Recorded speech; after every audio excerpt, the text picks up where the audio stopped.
First of all, there are partners there, and I know that we are approaching them as a partner.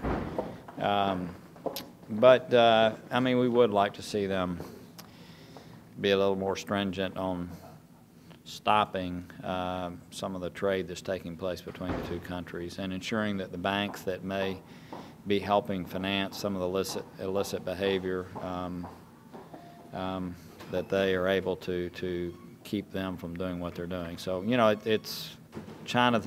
We're not the most important player in this. We're not. China is, and China has more control over affecting the economy of North Korea by far. It doesn't even compare. So, you know, matter of fact, we have none. We don't really do any trade with North Korea. So, you know, I would hope that as we get closer and closer to a real critical period, they'll step up their game. There are not feasible options that don't lead to massive casualties and the potential of a world war breaking out when you end up including Japan and China and Russia and ourselves and South Korea. So there's no real surgical way to deal with North Korea that doesn't involve massive casualties likely taking place.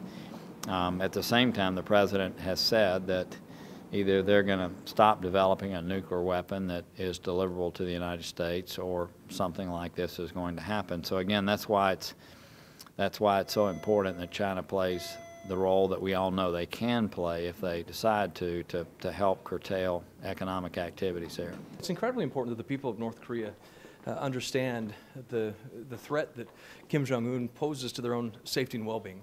This is a regime that has led to the starvation and torture of its own people. This is a regime that has 200,000 men, women, and children, neighbors of people in Pyongyang and beyond in North Korea, in the political equivalent of concentration camps in North Korea. And so this is a very important time for us to reach out to the people of North Korea to talk about the opportunities that they could have under a peaceful regime. I give credit China for allowing United Nations Security Council resolutions to move forward. They are doing more today than they have in the past, but it's still not enough for a responsible global power like China to simply sit back and do the bare minimum. Whether it's exports of crude to North Korea, whether it's the 5,000 businesses in China that are still doing business with North Korea, there is much more work to be done that China could participate in that would make an immediate difference. Look, China carried out an economic retaliation effort against South Korea over the placement of the THAAD missile defense system that cost South Korea $12 billion.